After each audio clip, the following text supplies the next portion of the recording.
First of all మీరు దేవుడు మీ అందరితో మాట్లాడబోతున్నారు. మీరు షేక్ హ్యాండ్ ఇచ్చి each other with smiling face, ఒకరితో ఒకళ్ళు షేక్ హ్యాండ్ ఇచ్చి స్మైలింగ్ ఫేస్తో షేక్ హ్యాండ్ ఇవ్వండి. నేను ఫస్ట్గా మీకు ఒక క్వశ్చన్ వేయాలనుకుంటున్నాను. ఏంటంటే, ఈ ప్రపంచంలో ప్రతి ఒక్కరూ కోరుకునేది ఏంటి? ఎవరైనా చెప్తారా?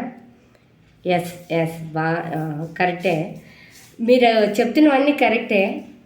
కొందరు ఆన్సర్ ఇస్తున్నారు కదా, డబ్బు, అందం, ఆరోగ్యం. ఇవన్నీ కొంతవరకు కరెక్టే. కానీ సరైన కరెక్ట్ ఆన్సర్ నేనే చెప్పాలని ఇష్టపడుతున్నాను. మనకు తక్కువ టైంలో ఈ ఫంక్షన్ క్లోజ్ చేసుకోవాలి కాబట్టి, ప్రేమింపబడాలి అని ప్రతి ఒక్కరు కోరుకుంటారు. కేరింగ్, ప్రేమింపబడాలి అని, మన ఎడల శ్రద్ధ చూపాలి అని. చూడండి, చిన్న పిల్లల దగ్గర నుండి పెద్దవాళ్ళ వరకు కదా. ఎగ్జాంపుల్గా చూడండి, మన టీచర్ కాలేజీలోని మన లెక్చరర్ ఎవరైనా మన పేరు గుర్తుపెట్టుకొని, అమ్మ బాగున్నావా, మంచి చదువుతున్నావు, మంచి మార్కులు వస్తున్నాయి, ఏంటి డల్గా ఉన్నావు అని ఎవరైనా కేరింగ్గా మనల్ని పట్టించుకొని మాట్లాడగానే మనము ఆ లెక్చరర్ ఫేవరెట్ అయిపోతాం. వాళ్ళు మన ఫేవరెట్ లెక్చరర్ అయిపోతారు కదా. సో చిన్న పిల్లలు కూడా ఏదో ఒకటి చేస్తారు మన పేరెంట్స్ దృష్టి వాళ్ళ మీద పడాలని. సో ప్రతి ఒక్కరు ప్రేమింపబడాలని, కేరింగ్ పొందుకోవాలని ఆశపడుతూ ఉంటారు. అయితే మనము ఒక వండర్ఫుల్ ఎంతో లవబుల్ పర్సన్ గురించి నేను మీకు పరిచయం చేయాలని ఆశపడుతున్నాను. లవబుల్ పర్సన్, ట్రూ లవ్, నిజంగా ఎటువంటి ఎక్స్పెక్టేషన్ లేకుండా, ఏది ఆశించకుండా మనల్ని ప్రేమించే ఒక వ్యక్తి గురించి ఇది ప్రీ క్రిస్మస్ ఫంక్షన్లో నేను మీకు పరిచయం చేయాలని ఇష్టపడుతున్నాను. అయితే ఆ పర్సన్ ఏం చేశారు అసలు, ఆయన ఎలాగా మనుషుల్ని నిజంగా ప్రేమిస్తున్నారు, ఏది ఎక్స్పెక్ట్ చేయకుండా. నిజంగా ఈ లోకంలో చూసుకుంటే తల్లిదండ్రులు అంటే ఒకటి ఉంటుంది, పెద్ద అయ్యాక ఈ పిల్లలు మమ్మల్ని చూసుకుంటారని ఎవరైనా సమ్ ఎక్స్పెక్టేషన్స్ ఉంటాయి. కానీ నేను మీకు పరిచయం చేసే ఆ వ్యక్తి ఎటువంటి ఎక్స్పెక్టేషన్ లేకుండా ఎంతో ట్రూ లవ్తో జనాల్ని ప్రేమించే వ్యక్తి మాట. సో ఆయన గురించి చెప్పాలని ఇష్టపడతా ఉన్నాను. ఇది నిజమైన సంఘటన అన్నమాట. ఇది చాలా సంవత్సరాల క్రితం ఇది జరిగింది. అది ఏంటి అంటే, యాయిర్ అనే ఒక ఆఫీసర్ అన్నమాట. ఆయన కుమార్తె 12 సంవత్సరాలు. ఆ 12 సంవత్సరాల అమ్మాయి చావుకు సిద్ధంగా ఉందని చెప్పి ఆయన ఈ చాలా అద్భుతమైన ప్రేమగల వ్యక్తి అని నేను మీకు చెప్పబోయే వ్యక్తి యేసుక్రీస్తు అన్నమాట. ఆయన ఎందుకు అంత అద్భుతమైన వ్యక్తి అయ్యారో నేను తర్వాత కొంచెం ముందుకి జరిగిన తర్వాత నేను కొంత ముందుకు వెళ్దాం. ఆ యేసు ప్రభు వారు మనుషులందరి పాపాల నిమిత్తం ఈ లోకంలోకి వచ్చారు, చనిపోయి తిరిగి లేచారు, సజీవంగానే ఉన్నారు. ఆయన 33.5 ఇయర్స్ ఈ భూమి మీద మనిషిలాగా ఆయన ఈ భూమి మీద ఎన్నో అద్భుత కార్యాలు చేశారన్నమాట, చేసి ఉన్నారు. అయితే నేను ఆ వ్యక్తి ఒక దగ్గర ఉన్నారు అని ఈ ఆఫీసర్కి, యాయిర్ అనే ఆఫీసర్కి తెలిస్తే ఆయన వెళ్ళారన్నమాట ఆయన దగ్గరికి. మా కుమార్తె చావు సిద్ధంగా ఉంది, దయచేసి నాతో రావాల్సిందిగా రిక్వెస్ట్ చేశారన్నమాట. అయితే యేసుప్రభు వారు ఆయన మనుషులందరినీ ఎంతో ప్రేమిస్తున్నారు అద్భుతంగా. ఆయన అందుకని చెప్పి ఆయన రావడమే ఈ భూమి మీద మనుషులందరి పాపాల నిమిత్తం ప్రాణం పెట్టడానికి వచ్చాడు. రైట్ టీచింగ్ ఇచ్చేవాడు అనమాట. సరే వస్తానని వెళ్తూ ఉన్నారు, వాళ్ళిద్దరు వెళ్తూ ఉన్నారు, ఆ కుమారుడు యాయిర్ ఆఫీసర్ను యేసుప్రభు వారు. వెళ్తూ ఉన్నప్పుడు ఏం జరిగిందంటే, వెనక నుండి ఒకరు వచ్చి, బోధకుడిని ఎందుకు శ్రమ పెడుతున్నావు, నీ కుమార్తె చనిపోయింది, ఆ యేసుప్రభు వారిని బోధకుడు అని సంబోధించి, కుమార్తె చనిపోయింది, ఆ బోధకుని శ్రమ పట్టవద్దు, ఎందుకు ఆయన తీసుకురావడం ఇంటికి అని చెప్తాడనమాట. అప్పుడు ఆ మాట యేసుప్రభు వారు యాయిరు అనే ఈ ఆఫీసర్, సమాజ అధికారి మాట, అప్పుడు సమాజ మందిరపు అధికారి ఆయన, ఆ ఆఫీసర్ కూడా విన్నారన్నమాట. విని ఆయన సైలెంట్గా ఉన్నాడు, ఆయన ఏం మాట్లాడలేదు. అయితే యేసు ప్రభు వారు అప్పుడు రెస్పాండ్ అయ్యి, భయపడద్దు, నమ్మిక మాత్రం ఉంచుము, ఆమె స్వస్థపరచబడును అనే మాటలు మాట్లాడతామన్నమాట. అయితే ఆ మాట విన్న తర్వాత కూడా, అరే అయ్యో మీరు లేట్ చేశారా అయ్యో అని ఈయనేం మాట్లాడలేదు అసలు. ఈ ఆఫీసర్ యాయిరు అనే ఈ ఆఫీసరు తన కుమార్తె చనిపోయిందనే విషయం వినగానే యేసుప్రభు మాట్లాడినా కూడా, అయ్యో ఇంత పని జరిగిందా, మీరేమి ఇంకా ఆమెని బతికిస్తారు, అవేం మాట్లాడలే, సైలెంట్గా ఉన్నమాట. సైలెంట్గా విశ్వాసంతో, నాకు తెలిసి సంపూర్ణ విశ్వాసం ఉంది యేసుప్రభు వారి మీద. అయితే ఆయనతో పాటు ఇంటికి వెళ్ళారన్నమాట. ఇంటికి వెళ్ళగానే అందరూ రొమ్ము కొట్టుకుంటూ ఏడుస్తూ ఉన్నారు. ఏడుస్తూ ఉండి ఆ పాప చనిపోయింది అని చుట్టాలు, దగ్గరున్న వాళ్ళు, ఇంట్లో వాళ్ళు ఏడుస్తూ ఉంటే యేసుప్రభు వారు వాళ్ళ పాపకు తండ్రి ఇద్దరు వెళ్తున్నప్పుడు యేసుప్రభు వారు చెప్తున్నారన్నమాట, ఈ అమ్మాయి చనిపోలేదు, నిద్రపోతుంది అని. చనిపోలేదు, నిద్రపోతుంది అని, ఏడవద్దు, ఈ అమ్మాయి చనిపోలేదు, నిద్రపోతుంది అని అనగానే ఆ మాటికి వాళ్ళందరూ ఆయన్ని, యేసుప్రభు వారిని అపహసించారు. ఈయనేంటి ఇలా చెప్తున్నాడు అని చెప్పి చాలా ఎగతాళిగా, ఆయన వాళ్ళ చూపుల్లో ఎగతాళి, మాటల్లో కూడా ఎగతాళి చేశారు. ఆయన యాయిర్ అనే ఈయన కుమార్తె తండ్రి నోరు విప్పలేదు, ఆయన ఏడ్చినట్టు కూడా లేదన్నమాట. సో ఆయన వెళ్ళారు. ఆయనతో పాటు ఒక ముగ్గురు ఆయన యేసుప్రభు వారి శిష్యులు లోపలికి ఎలా చేశారు. ఈ తన కుమార్తె తండ్రి తల్లి రూమ్లో ఎలా చేశారు, రూమ్ డోర్ క్లోజ్ చేసి ఆ పాపతోటి, చిన్నదాన లేచి కూర్చో అని యేసుప్రభు వారి మాట పలికారు. ఆమె ఆ మాట, ఆ శబ్దం ఆమె విని లేచి కూర్చున్నమాట. నిజంగా ఆమె చనిపోయింది, కానీ ఆయన నోటి వాయిస్లో శక్తి ఉంది. ఎన్నో దగ్గర అంత ఇక్కడికి రాకముందే ఒక 12 సంవత్సరాల రక్తస్రావం రోగంతో బాధపడుతున్న ఆమె యేసుప్రభు వారి వస్త్రాలు ముట్టుకుంది. ఆ వస్త్రాలలో శక్తి ఉంది, ఆయన నోటి మాటలో శక్తి ఉంది, ఆయన నామంలో శక్తి ఉంది, ఆయన స్పర్శలో శక్తి ఉంది. అంత శక్తిమంతుడు, ప్రేమ గలవాడు. అయితే అమ్మాయి ఆ మాట వినగానే లేచి కూర్చోగానే, ఇది ఎవరితో చెప్పదు, ఈ అమ్మాయికి భోజనం పెట్టండి అని చెప్తారన్నమాట. వాళ్ళ తల్లిదండ్రులు, బైబిల్లో రాయబడి ఉంది ఇది, వాళ్ళ తల్లిదండ్రులు విస్మయం ఉంది, చాలా ఆశ్చర్యపోయారన్నమాట. సో ఆ యాయిర్ అనే ఆఫీసరు నమ్మాడనమాట యేసుప్రభుని. అందుకనే నెగిటివ్ మాట మాట్లాడలేదు, వర్రీగా, దీనంగా ఏం మాట్లాడలేదు. ఆ విశ్వాసం చెప్పిన, భయపడద్దు, నమ్మిక మాత్రం ఉంచుము అని చెప్పారు. ఆమె స్వస్థపరచబడినని ఆ మాటను నమ్మారు. అలాగే అద్భుతంగా యేసుప్రభు వారు ఆ అద్భుత కార్యం చేశారు. అవి ఒక్కటి కాదు, చాలా అద్భుత కార్యాలు. అయితే నేను ఈ క్రిస్మస్ ఫంక్షన్లో నేను నా జీవితంలో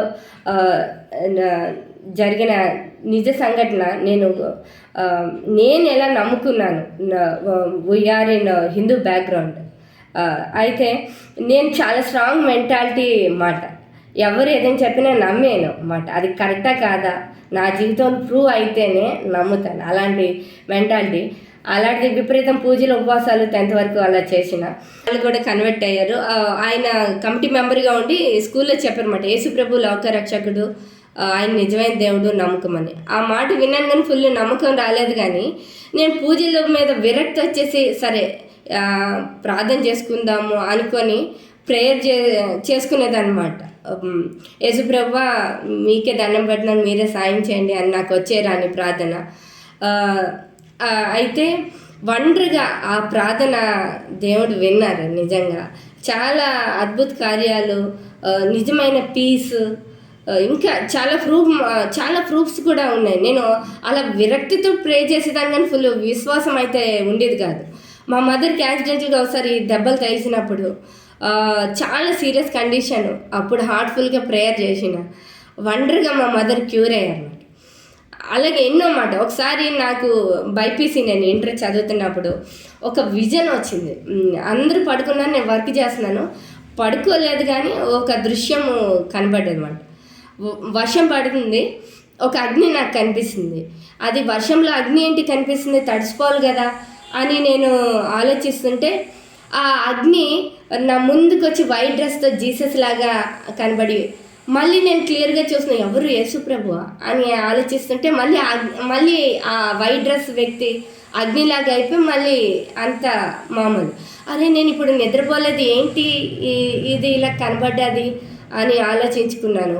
అప్పుడు నా ఫ్రెండ్ తర్వాత ఇంటర్ మార్నింగ్ కాలేజ్కి వెళ్ళినప్పుడు నా ఫ్రెండ్ అన్నది, అబ్బా యేసుప్రభు నీకు కనబడ్డాడు, చాలామంది క్రిస్టియన్స్కే లేని భాగ్యం దేవుడు నీకు ఇచ్చాడు అని తను అనేసరికి నాకు చాలా సంతోషం అనిపించింది. అప్పుడు ఫుల్గా విశ్వాసం వచ్చింది ఆయన మీద.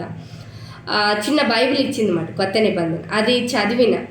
అది చదువుతూ ఉండేదాన్ని. చాలా విషయాలు దేవుడు నాతో మాట్లాడి అలాగా నిజ దేవుడిని నేను టేస్ట్ చేసిన అన్నమాట. చాలా అద్భుత కార్యాలు అప్పటి నుండి స్టార్ట్ చేశారు దేవుడు దీవించడం కానీ. సో నా జీవితంలో నేను అంతకుముందు మా నాన్నగారు బాగాలేనప్పుడు నేను ఒక పేపర్ మీద రాసేదాన్ని చిన్నప్పుడు, అకస్మాత్తుగా సడన్గా అని అలాగా, అంటే చనిపోతే బాగుంది ఏంటి జీవితం అని నాకు ఉండేదన్నమాట మనసులో. అయితే ఎప్పుడు అలా ట్రై చేయలేదు కానీ పేపర్ మీద అయితే రాసేదాన్ని, నా పర్సనల్ బుక్స్ దగ్గర పెట్టేదాన్ని. నేను ఎప్పుడైనా చనిపోతే మా వాళ్ళు చదువుకుంటారులే ఇవి అని, అంటే అంత విరక్తిగా అలా ఉండేదన్నమాట. వండర్గా దేవుడు నిజమైన దేవుణ్ణి నేను టేస్ట్ చేసిన అన్నమాట. నేను నామినల్ స్టూడెంట్ని, దేవుణ్ణి నమ్ముకున్న తర్వాత క్లాస్ స్టూడెంట్గా చేశాడు. అవన్నీ మాట ఎన్నో అద్భుత కార్యాలు, అవన్నీ చెప్పమంటే అసలు ఈ రోజంతా సరిపోదు. ప్రాబ్లం ఏంటి అంటే మనుషులందరికీ చేయాల్సింది చేయకూడదు చేసేస్తూ ఉంటాం. మనుషులందరం చూడండి, మనుషులందరం పాప స్వభావం. మన అమ్మ నాన్న పాప స్వభావం మనకి, వాళ్ళ అమ్మ నాన్న పాప స్వభావం మన పేరెంట్స్కి. సో మనల్ని అంటుంటారు కదా, ఈ అమ్మాయికి ముక్కు మీద కోపం వాళ్ళ నాన్నలాగా అని అంటుంటారు కదా. సో అమ్మ నాన్న పాప స్వభావం మనకు ఉంటుంది. మనుషులందరూ పాపులమే మనము. ఎవరైనా బై బర్త్ వీఆర్ సిన్నర్స్. పుట్టుకతో ఈ పాపాన్ని ఎలా తొలగించాలి అని అంటే దీనికి సొల్యూషను ఈ దేవుడే ఇచ్చాడు ఈ లోకంలో. ఈ సొల్యూషన్ ఎలా ఉంది అంటే, నేను చూడండి ఒకసారి, ట్రయాంగిల్ 3 రీజన్స్ దేవుణ్ణి మనం విశ్వసించడానికి 3 రీజన్స్. ఈ 3 రీజన్స్ ఏంటి అంటే చూసారు కదా, ఈ 3 రీజన్స్ నేను చెప్పాలని ఇష్టపడతా ఉన్నాను. 3 రీజన్స్ మనం పెట్టుకోవట్లేదు, దేవుని యొక్క ఆ క్వాలిటీస్ని గుణగణాలని మనము మాట్లాడుకుంటున్నాం అంతే. ఫస్ట్ వన్, దేవుడు అంటే ఈ ట్రయాంగిల్లో నేను ఇప్పుడు చెప్పిన క్వాలిఫికేషన్స్ ఇంకెవరికైనా ఉన్నాయి అంటే దాన్ని మనం ఆలోచించాలి, ఎలాగైనా ఫాలో అవ్వాలి. ఎవరికి లేవు అంటే మనం ఖచ్చితంగా మనము యేసుప్రభువుని ఫాలో అవ్వచ్చు మనం ధైర్యంగా. సో ఈ 3 రీజన్స్ ఏంటి అంటే, గాడ్ అంటే 3 క్వాలిఫికేషన్లు ఉండాలి. ఒకటి, ఫస్ట్ పుట్టుక పవిత్రంగా ఉండాలి, జీవితం అంతా పవిత్రంగా జీవించాలి. యేసుప్రభు వారిలో జీవితంలోని 3 నేను ఫైండ్ అవుట్ చేశాను. ఇంకా అన్నీ కనుక్కున్నాను కానీ ఇంకెక్కడ దొరకలేదు. సెకండ్ వన్, దేవుడు అంటే చరిత్ర చెప్పాలి, హిస్టరీ చెప్పాలి. మన ఇంట్లో క్యాలెండర్లు ఉంటాయి, క్రీస్తు శకం, క్రీస్తు పూర్వం 1937లోని ఫర్ ఎగ్జాంపుల్ గాంధీజీ పోరుబందర్లో పుట్టారు అని చెప్పి క్రీస్తు పూర్వం, క్రీస్తు బీసీఏడి అన్నా డామిన్, బీసీ అంటే బిఫోర్ క్రైస్ట్ అని. క్రీస్తు పూర్వం పలానా వాళ్ళు చనిపోయారు, క్రీస్తు సగం పలానా వాళ్ళు పుట్టారు అని. సో ఒక క్యాలెండర్ మన ఇంట్లో ఉంటా ఉంది. ఒక సైంటిస్ట్ అయినా క్రీస్తు ఉండేవాడని నమ్మి తీరాల్సింది, అప్పటి నుండే క్యాలెండర్ వచ్చింది. సో దేవుడు అంటే పుట్టిక పవిత్రంగా ఉండాలి, జీవితం అంతా పవిత్రంగా జీవించాలి, ఎక్కువ మంది భార్యలు అలా కాదు. సో యేసుప్రభు కన్య మరియమ్మ గర్భాన్ని పుట్టారు, జీవితం అంతా పవిత్రంగా జీవించారు. ఆయన పుట్టుక కూడా దేవుని ఆత్మ కన్య అయిన మరియలోని దేవుడు అభిషేకించాడు, అంతేగాని అమ్మ నాన్న ఇద్దరికి ఆయన పుట్టలేదన్నమాట. దేవుని ఆత్మ ఆమెని ఆవరింపబడినప్పుడు ఆమె గర్భవతి అయి దేవుడే ఈ లోకానికి రావాలని, ఆయన ఎందుకు రాకుండా సడన్గా ప్రత్యక్షం అయిపోవచ్చు, కానీ తల్లి గర్భాన బిడ్డ పుట్టడం అనే పద్ధతి ఆయన పెట్టాడు కాబట్టి అది పాటిస్తున్నాడు ఎట్ ది టైం హోలీగా, పవిత్రంగా. అయితే ఈ 3 క్వాలిఫికేషన్లో మళ్ళీ మనం చూద్దాం. పుట్టుక పవిత్రంగా ఉండాలి, రెండోది చరిత్ర చెప్పాలి, హిస్టరీ చెప్పాలి, మూడోది చనిపోయి తిరిగి లేవగలగాలి. దేవుడు అంటే మృత్యువే కదా, చాలా కష్టమైంది ఈ లోకంలో. అయితే యేసుప్రభు వారు మనుషులందరి పాపాల నిమిత్తం ప్రాణం పెట్టాడు, ప్రాయశ్చిత్తంలాగా, మనుషుల పాపాల నిమిత్తం ప్రాయశ్చిత్తంలాగా ప్రాణం పెట్టి చనిపోయి తిరిగి లేచాడు, సజీవంగానే ఉన్నాడు. ఈ ఫ్రేమ్కి ఇంకేది సెట్ అవ్వలేదు. ఈ 3 క్వాలిఫికేషన్లు యేసుప్రభువులోనే నెరవేరాయన్నమాట. సో ఈ మనుషులందరూ పాపానికి సొల్యూషను ఆయన యేసుప్రభు వారి పుట్టుక పవిత్రమే, జీవితం అంతా పవిత్రంగా జీవించారు. అయితే ఆయన నేను ఎగ్జాంపుల్గా ఒకటి చెప్పాలని ఆశపడుతున్నాను. మా పాప టెస్సీ ఉన్నాను, మా పాప పేరు టెస్సీ. ఆమె ఇప్పుడు 2nd చదువుతుంది. ఒక కుళ్ళు కాలువలను ములిగేసి అమ్మా అనుకొని వచ్చేసింది అనుకోండి, ఫుల్గా డ్రెస్ అంతా కాలవ మురికి అంతా మమ్మీ అనుకొని వచ్చేస్తే, ఓ వెరీ గుడ్ అమ్మా అనుకొని నేను ఎత్తుకోను. కుళ్ళు కాలువలో ములిగేసి వచ్చేసావు, అబ్బా నువ్వు నాకు అవసరం లేదు, ఇంత తప్పు చేసావు పో అని అంటేనా? అనను. సో ఫస్ట్ ఆఫ్ ఆల్ ఏం అవ్వాలి, తను క్లీన్ అవ్వాలి. ఆ క్లీన్ ఎవరు వచ్చి చేస్తారు? ఎవరు చేయరు, పనోళ్ళైనా చేయరు. సో నేనే వెళ్ళి క్లీన్ చేసేసుకుంటాను ఆమెని. క్లీన్ చేసుకున్న తర్వాత ఆమెకి నేను ఎత్తుకోవడమో కూర్చోబెట్టడమో చేస్తాను. సో యేసుప్రభు వారు అదే చేశారు సిలువలో. మనుషులందరం పాపం చేశాము, సో దేవుని దగ్గరికి వెళ్ళిపోలేమన్నమాట. మన లైఫ్ ఎప్పుడు చచ్చిపోతాం మనకే తెలియదు కదా. అయితే దేవుని దగ్గరికి వెళ్ళలేము. అయితే మనుషులందరూ పాపం చేశారు కాబట్టి వాళ్ళు క్లీన్ అవ్వాలని చెప్పి యేసుప్రభు వారు సిలువలో యజ్ఞంలాగా తన ప్రాణాన్ని పెట్టారు. ఆయన రావడమే, పుట్టడమే, చనిపోవడానికి, ప్రాణం పెట్టడానికి, మనుషులందరి పాపాల నిమిత్తం ప్రాయశ్చిత్తంగా ప్రాణం పెట్టాడు. ఆయన ముట్టుకుంటే బూడిద అయిపోతాం అన్నమాట, కానీ మనుషులందరి పాపాలను సిలువలో నలిగి వేలాడాడు. ఒక్క రక్తబొట్టైనా ఆయనలో ఉంచుకోలేదు. మనుషులు చెడ్డ ఆలోచనలు కాబట్టి అందుకని ముళ్ళ కిరీటం పెట్టబడ్డది ఆయనకి. చేతులతో పాపాలు చేస్తారని మేకులు గుచ్చబడ్డాయి ఆయన చేతులకి. కాళ్ళతో పాపం చేస్తారు, శరీరంతో పాపం చేస్తారని బల్లెం గుచ్చబడ్డది, కాళ్ళలో మేకులు కొట్టబడ్డాయి. చాలామందికి తెలవక యేసుప్రభు దేవుడైతే ఆయన ఎందుకు అంత ఘోరంగా బాధలు పడ్డాడు, ఆయన్ని దేవుడని నమ్ముకుంటారు జనాలు అని అనుకుంటారు. కానీ పాపం వాళ్ళకి తెలియదు, మనుషులందరి పాపాల నిమిత్తం ఆయన మన పాపాల నిమిత్తం సిలువల యజ్ఞంలాగా, లోక పాపాలు మోసుకొని పోయే గొర్రెపిల్లలాగా మౌనంగా ఆయన సిలువలో నలిగి వేలాడాడు. ఒక్క రక్తబొట్టైనా ఆయనలో ఉంచుకోలేదు. అయితే ఆ దేవుడు కాబట్టి 3వ దినాన్ని తిరిగి లేచాడు, సజీవంగానే ఉన్నాడు, ఆయన చేయలేనట్టు ఏదీ లేదు. అయితే మనకి తెలుసు ఈ జీవితం ఎంత చిన్నదో మనకు తెలుసు. రేపు గ్యారంటీగా మనం ఉంటామో అనే గ్యారంటీ ఎవరికి ఇవ్వలేము. మన కళ్ళ ముందు ఏ తరము చూడలేదు, మన తరం చూసాము. కరోనాలో గుట్టలు మంది జనాలు చనిపోవడం, ఈరోజు చూస్తే రేపు కనబడలేదు వాళ్ళు. ఆ తర్వాత టర్కీలోని ఒక భూకంపం వచ్చింది, అది కూడా మనం చదివాం. 48,000, కొందరు యూట్యూబ్లో 78,000 మంది చనిపోయారు అని. సో మనకి భూకంపం వస్తుందేమో భయము కదా, చిన్న యాక్సిడెంట్ అయిపోద్దేమో రోడ్డు మీదకి వెళ్తే. సో గ్యారంటీ లేవు మన జీవితాలు, ఎంత చిన్న జీవితం. ఈ జీవితంలో యేసుప్రభుని బలవంతం చేయడు ఆయన, కానీ హృదయం అనే తలుపు దగ్గరికి వచ్చి కొడతాడు. తలుపు తీసి మనము ఆయన ఆహ్వానించినప్పుడు, ఆయన సొంత రక్షణగా మనం అంగీకరించినప్పుడు మనము నిత్యజీవం పొందుకుంటాం. ఇది permanent place, it's a journey. మన నిత్యజీవం పొందుకుంటాం అన్నమాట. సో ఆ, ఆ, వేదాలలో కూడా యేసుప్రభు గురించి రాసింది, అది మీకు చెప్పాలని నేను ఆశపడుతున్నాను.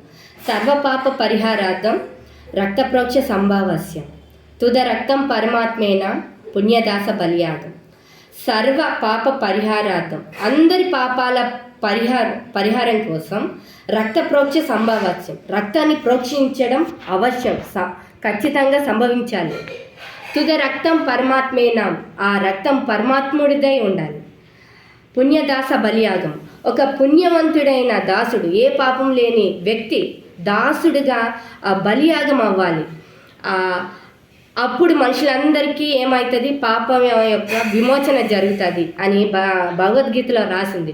చాలామందికి ఈ శ్లోకం తెలుసు కానీ దీని అర్థం తెలియక చాలామంది యేసుప్రభు అంటే విదేశీయుల దేవుడు, వేరే మతము అని అనుకుంటారు. ఇది సత్యమైన మార్గం. ఈ లోకంలో ఎవ్వరు కూడా నేనే మార్గము, సత్యము, జీవం అని ఎవరు చెప్పుకోలేదు. యేసుప్రభు మాత్రమే ఆయన చెప్పుకున్నారు, నేనే మార్గం, సత్యం, జీవం అని. సో ఈ సత్యమైన మార్గంలోని మనం నడిచినప్పుడు మనము నిత్యజీవం పొందుకుంటాము. ఇక్కడ కూడా శాంతి, సమాధానం ఇస్తారు.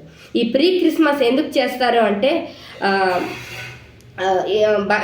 బైబిల్లో రాసి ఉంటుంది, సువార్త చెప్పు. అంటే మంచి, వార్త అంటే న్యూస్, గుడ్ న్యూస్ అని. ఈ గుడ్ న్యూస్ నీ చుట్టుపక్కల వాళ్ళు, నీ ఫ్రెండ్స్, బంధువులు అందరూ నా బిడ్డలే, నువ్వు ఈ సువార్త చెప్పు అని దేవుడు ఆజ్ఞ మాట. అందుకని ఈ ప్రీ క్రిస్మస్లో ఈ సువార్తని క్రైస్తవులు సంతోషంగా చెప్పడానికని ఈ ప్రీ క్రిస్మస్ సెలబ్రేట్ చేసుకుంటారు. సో అంత గొప్ప ప్రేమమయుడైన దేవుణ్ణి నువ్వు నీ హృదయంలోని చేర్చుకోవడానికి వెనుక తీయకు. నమ్మకం లేకపోతే నమ్మకం అడిగి తీస్తాడు. దేవా, నా పాపాలు క్షమించండి, నా హృదయంలోకి రండి అని ఒక చిన్న ప్రార్థన చేస్తే దేవుడు మన హృదయంలోకి వస్తాడు, మన పాపాలను క్షమిస్తాడు. మనకి ఇంకో కూడా ఒక భయం ఉంటుంది. ఇజ్రాయెల్ దేశం, హమాస్ పెద్ద ఇజ్రాయెల్ దేశం బ్లెస్డ్ కంట్రీ, కానీ ఎంతోమంది చనిపోయారు, ఎంతో భయంతో బతికినట్టు మనం చూస్తూ ఉన్నాం యుద్ధం. సో కళ్ళు మూసుకొని చిన్న